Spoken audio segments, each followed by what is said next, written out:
छूटत है परान, हाय हाय रे दोना पान। अरे अब दोना पान मुच मुचले मुस्कान, अब दोना पान मुच मुचले मुस्कान। मोर छूट थे परान गौकिन सिर तो नी मान, हाय हाय अरे आगी लगा देवेगा मोला बैहा बना देवेगा।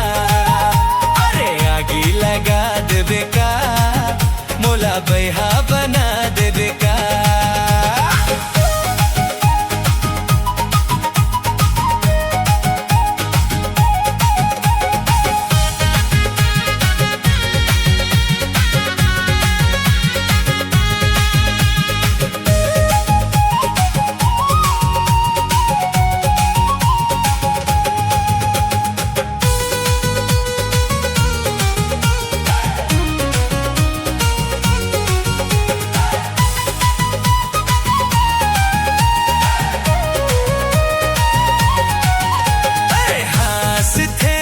मुचले तारी चल जाते, मार थे नजरिया ता कटारी चल जाते।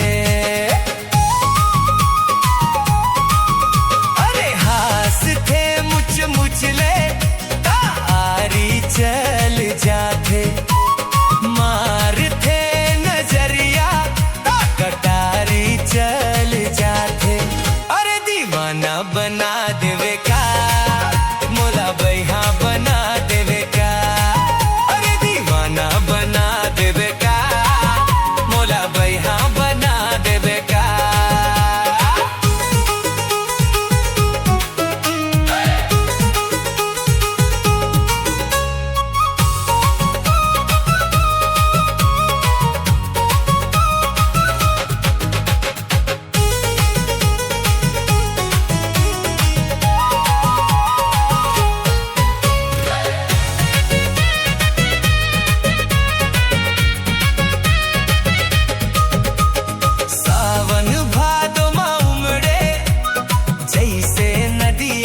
पानी कैसे आंग अंगले छलके तुरी के जवानी। सावन भादो मा उमड़े जैसे नदिया के पानी, कैसे आंग अंगले छलके तुरी के जवानी। अरे लाखे बोहा देवे